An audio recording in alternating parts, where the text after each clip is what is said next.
Is presence possible for me if I have problems with my attention? I'm burnt out and depressed, and it is very difficult for me to be present with people and situations.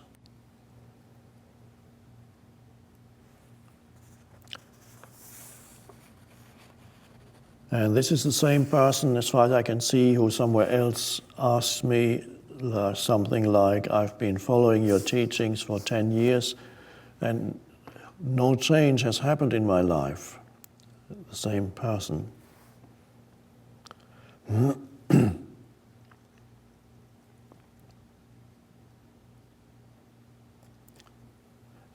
You say, I am burnt out and depressed, and it's very difficult for me to be present with people and situations. One thing that that is not a help but a hindrance is the thought, I am burnt out. Do you need that thought? Is that actually true? It may be true that your energy level is low, yes. Even the thought, I'm depressed. Again, these are concepts that arise in your mind, you identify with them, and already you believe there's nothing I can do. Not if I'm burnt out, how can I be present? But it's an idea in your head. You start with the reality of this moment, which is not an idea about it, but to simply face what is, without carrying some identity in your head that you are a burnt out and depressed person. That's a conceptual identity. It can become a conceptual identity. So you start with what is, not a story about what is or a story about who you are, because the story may be so negative that you believe in it and it becomes a closed door. Your entire sense of identity becomes a closed door. So you begin with what is. You say you can't be present with people and situations. Is that true, or is that just a thought? It's because you have to find out for yourself. You go into a new situation, a place, somewhere. Can you be present? Can you look around? Go to a cafe, have a cup of tea or coffee, sit. Let go of the I'm burnt out, I can't be present. Just be and look, perceive. You can do that. You don't need the highest energy level for that. Perceive. Look, feel the energy field of your inner body. Anybody can do that. You can feel some life in your hands. Starts with a tingling sensation perhaps, or warmth. And in your feet and your legs and your arms, and then you feel that. Not a big deal, and then you look around and your senses are awake.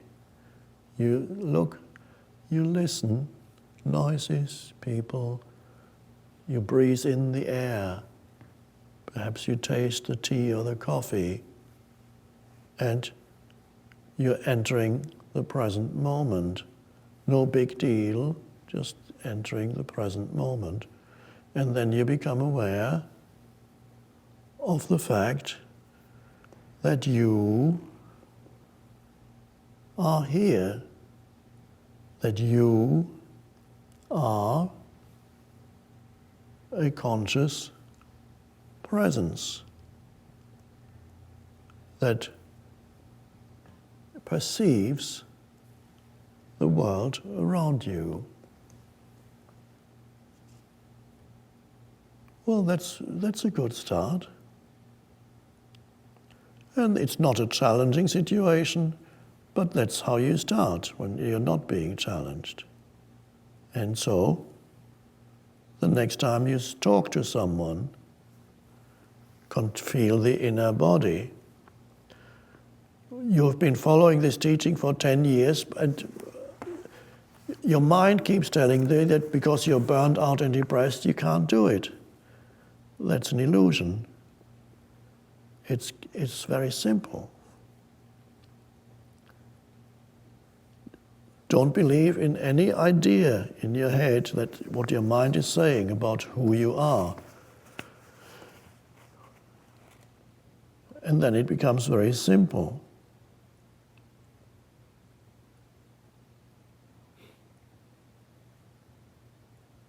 Then listen to your friend speaking to you.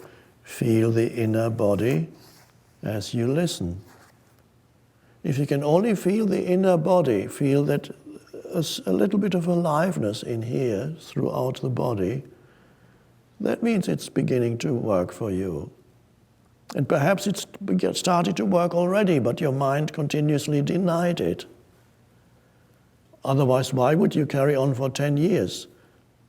So it's quite possible that there's already a beginning of an awakening, but because you're listening to your mind, it's denying it.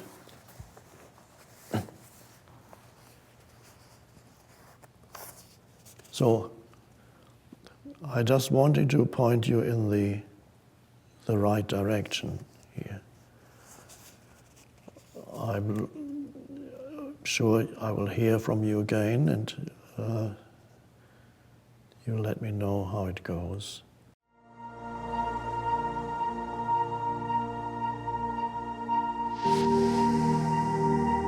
This mind-made sense of self is also much more focused on the negative than the positive. To be free, you awaken to who you are beyond your history and your life situation.